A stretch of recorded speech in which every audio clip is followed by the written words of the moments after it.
Hi, I'm back. In the meantime, I had two hands and I cleaned up my wires.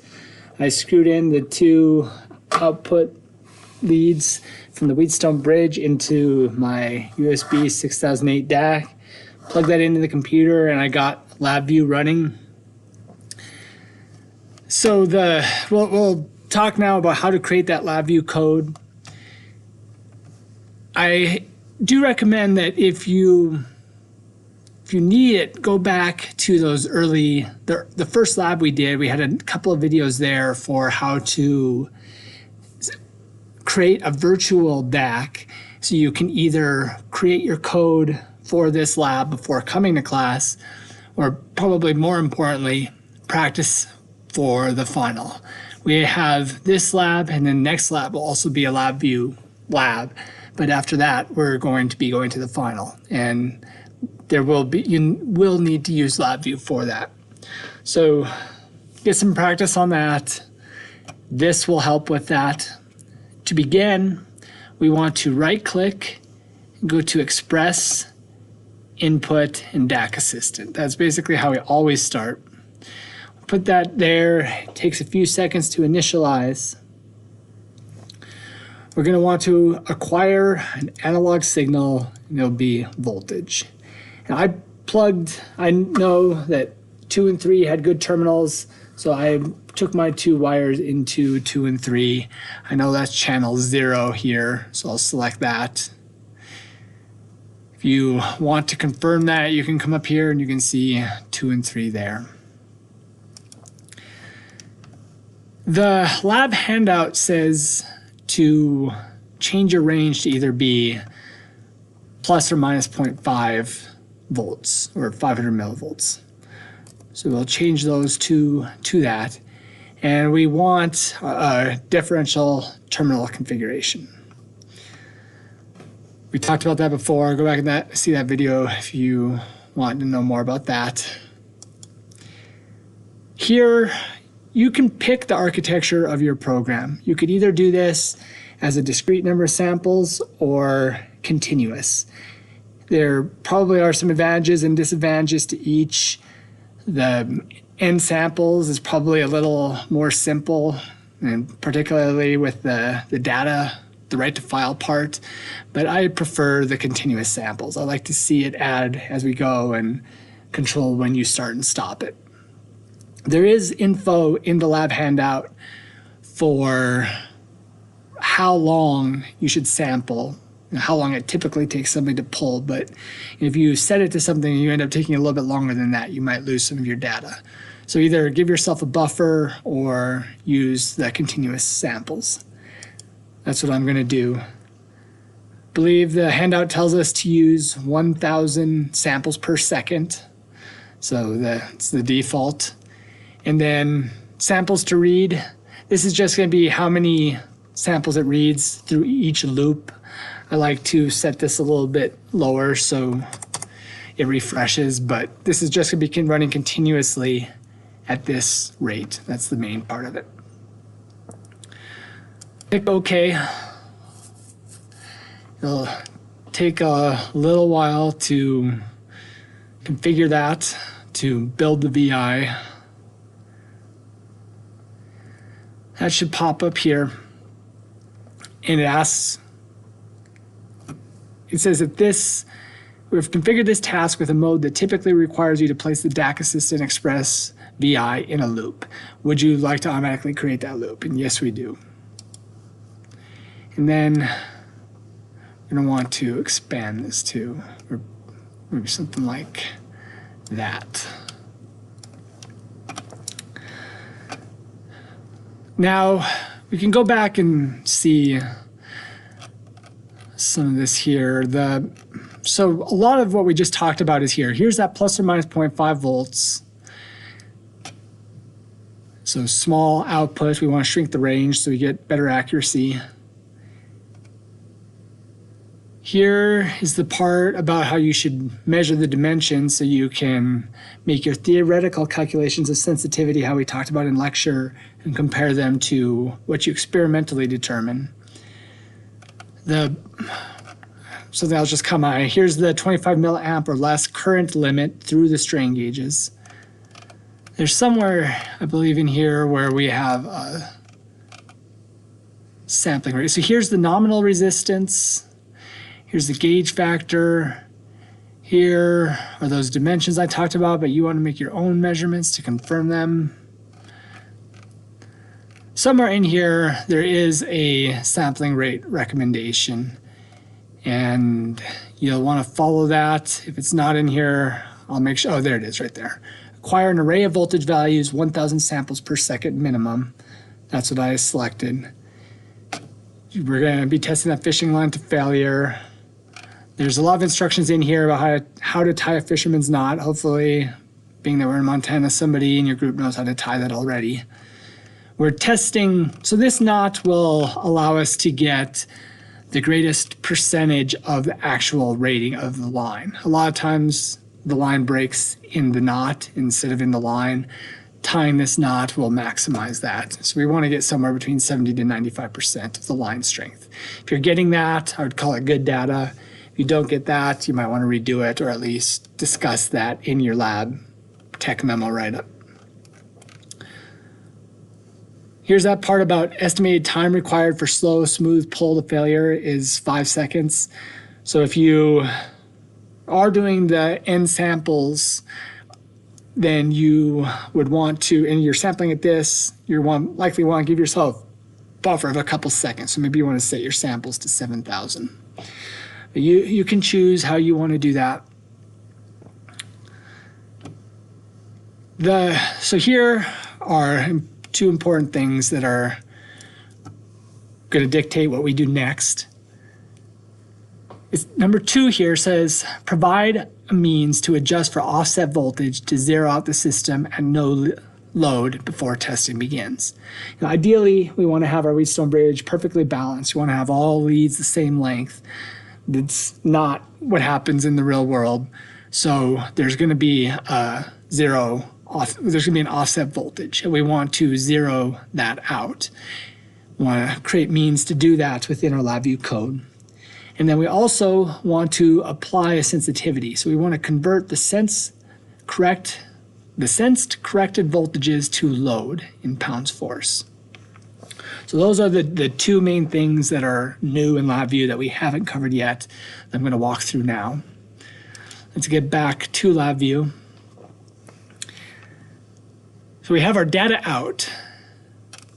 Let's deal with the zero offset first, or the voltage offset and zeroing that out. We want the ability to subtract. So first we want the ability to determine what that offset is, and then the ability to subtract it out. We can enter those in any order here. You can get to the numeric functions here. Say subtract makes the most sense. So put that there. And then we want to let's take our data out of here. So we mentioned this before too, but let's show context help. This shows that if we run our data or whatever we run into node X, and then whatever we run into node Y, the output is going to be X plus Y. And it's actually minus here, so we're going to be X minus Y. That switches when we hover over that. Let's take our data out and let's put it in as X. And Y, this is where we're going to tell it what we want to subtract. We're going to need to determine that, but let's give ourselves the way to enter that once we do. So let's right-click here and create control. And we can name this our offset. So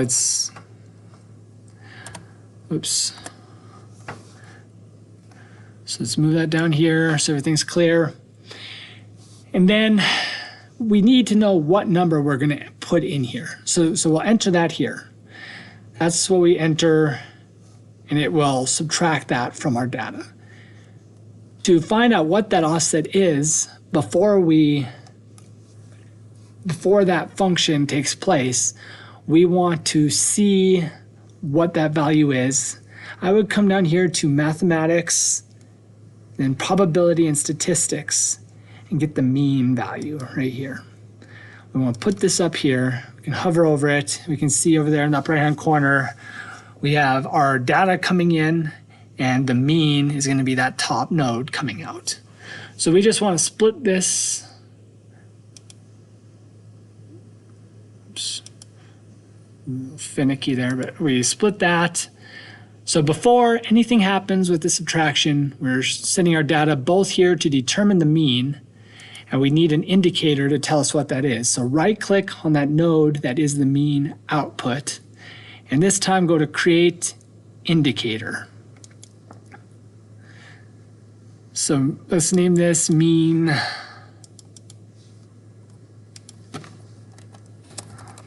voltage offset. You see that over here in our front panel that shows up. So we need to move this. So signals are small. You're likely gonna want more significant figures here. If you leave it like this, you might not see anything. There's a couple different ways of doing this. Fastest way is probably go to display format and change this to something like 6. Say okay. So now we have a lot more significant figures. You can expand that if you want to. When we run it, we're going to get the average out of here. It will display it here. So we're going to want to have it run once, and it'll display that. We'll take this number, and we'll put it in here for it to subtract that from our data. So that is how we zero it. The next thing then is how to apply the sensitivity. When we do that, we want to,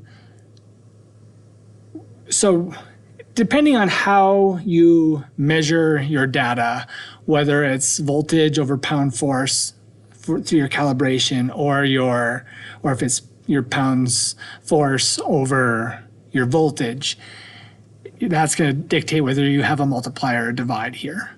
Let's say you have voltage per pound force, right? You're getting a voltage out per pound force, and then we want to put the sensitivity in to convert back to pounds force. So divide would be what we'd want to do here. You hover over it, you see the top node is our data coming in, and our y is what we divide it by. So let's take our output from here. Let's bring it in here, give ourselves a little space, and then we're going to want to do the same thing where we create the ability to enter our offset. So this time, create control. And here, let's name this sensitivity.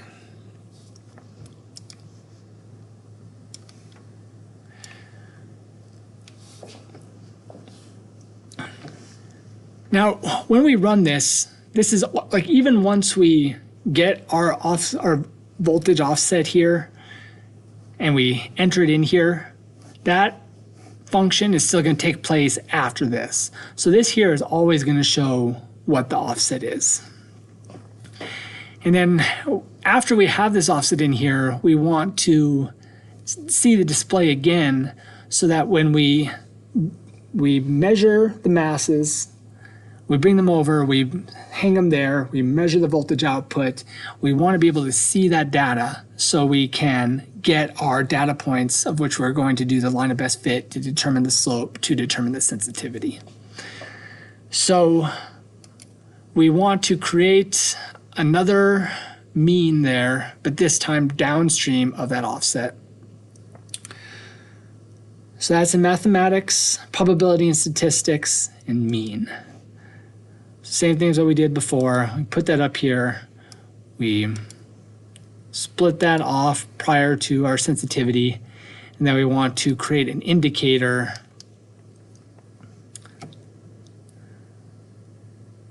So create indicator. And we can name this mean output voltage. Or something that's going to be clear for you. So mean output voltage, this is for determining sensitivity. So let's name it that.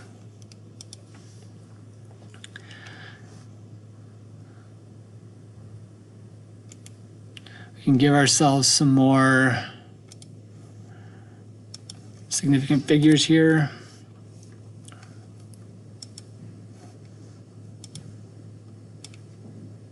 Oops. There we go. Now, so here we have the ability to correct for the offset voltage. We have the ability to correct for the sensitivity. Now it's just what are we going to do with that data? And so like before, I'm not going to spend much time on this because it's covered in one of the previous videos. You're going to want to write to a delimited spreadsheet. And you're going to want to set that up. Like this is obviously, it's going to be 1D data.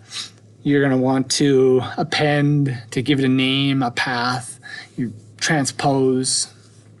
So whatever's appropriate, and that depends partly on if you set up a continuous loop or a number of discrete samples. But in any case, you're going to want to set up that write to delimited spreadsheet. I'm not going to bother with that right now. I do want to show you the output though. So let's come over here to the front panel, and I'm going to use a waveform chart. So here it is. Now we want to wire that up. So our output is just going to be displayed in this chart. It's not going to do anything else. You probably want to do this, but then you want to have your write to delimited spreadsheet and send it there too and set all the parameters for that.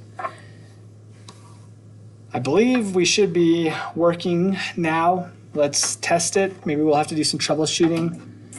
I'm turning on the power supply. I'm adjusting it to a voltage that meets the max voltage. And I'll keep my fingers crossed and run it.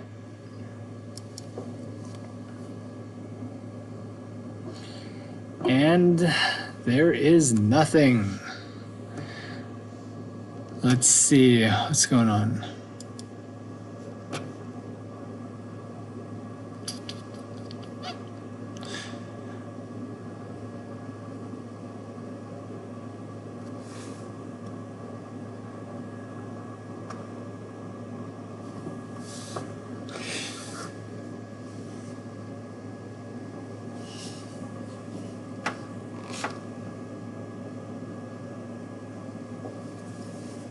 Oh, I got it. Okay, so offset. So sorry, our sensitivity right now we're dividing by 0.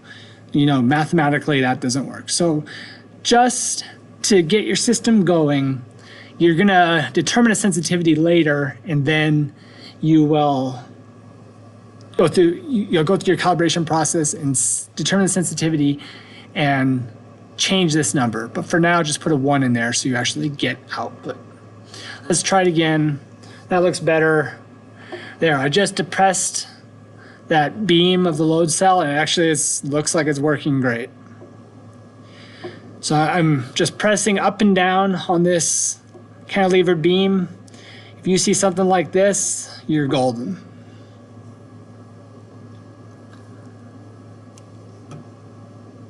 That's it. Good luck in lab.